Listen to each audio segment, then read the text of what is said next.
Puna is a really unique rural area. Here we find lush jungle rainforests and stark fields of fresh lava from the nearby active volcano.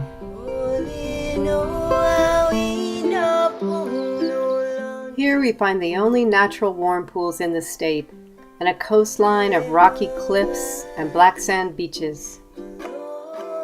Pohoiki is Puna's only safe ocean access, and many residents use it for boating, swimming, surfing, and fishing. It has one of the most beautiful small natural warm pools. Plans are being made now, mostly without the knowledge of the residents, to develop this area into an industrial zone, providing electricity for Oahu, Hawaii, and other islands. The other islands are having to sacrifice in order to meet Oahu's needs. And these aren't even necessarily needs, it's just their usage. Power companies are now bidding on building many more plants. They have leased sites all over Puna for exploratory drilling. Geothermal production in Puna is uniquely dangerous because it's placed directly on a known volcanic hotspot in an area of great natural earthquake risk. This resource is volatile. It's unpredictable. Is geothermal really going to save Hawaii's energy future? Is it really the best choice for self-sufficient power? Is Puna the best place to put it? Lots of people say so. People who live far away. People who want to make money from it. People who are pushing for the geothermal, they have no idea what it's like to live right next to the plant and hear the noise and be fearful of the toxic pollution. What's the whole story? The history of geothermal power in Puna has been one of poor regulation, misinformation, and repeated releasing of toxic gases. Geothermal can result in problems here, like the release of toxic chemicals into the air and groundwater, and even earthquakes, as it has in other places. Now, they say they have rules for H2S. We had to sue for them, and there still is no regulation whatsoever. It takes millions of gallons of water.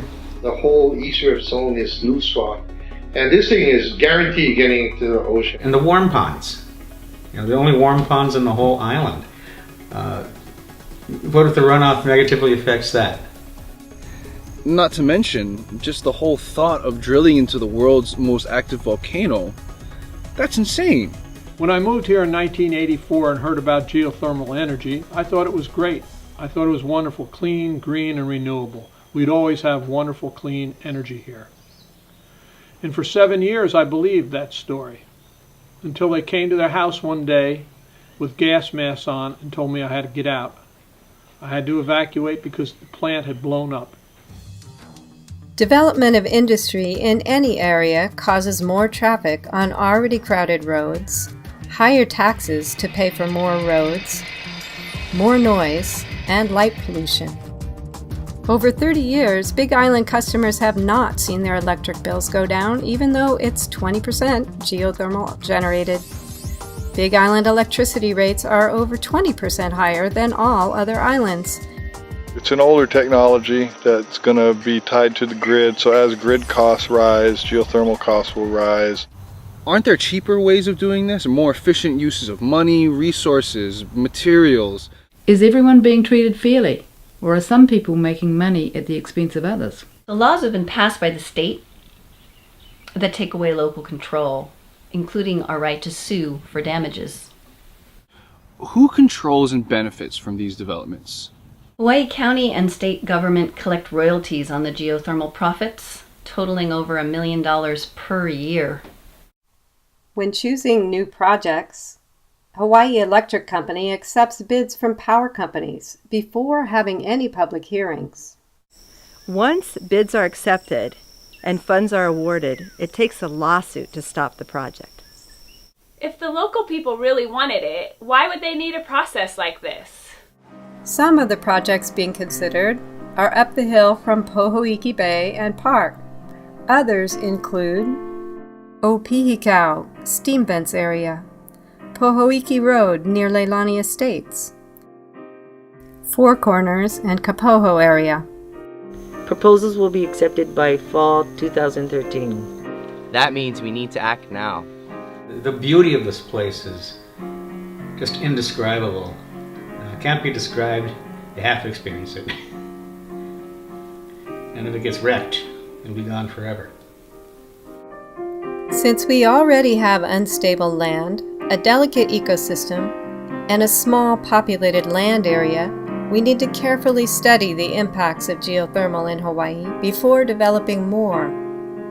Before more geothermal plants are developed in residential areas, a statewide hearing must establish reasonable buffer zones to keep industry away from homes and schools. Now is the time to stop development before plans get too far ahead without public input and regulation. It's so beautiful. If we want to save it, it is time to start talking to our friends, neighbors, and families. Let's look at all the issues. Look at it carefully. Everyone should know what's really happening.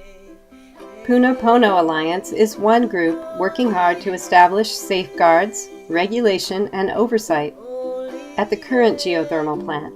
We believe there are safer, wiser, and more economically sensible energy alternatives. Find out more about the issues and get on our mailing list at www.punapono.com. Mahalo for helping us protect this incredibly beautiful natural area. Aloha.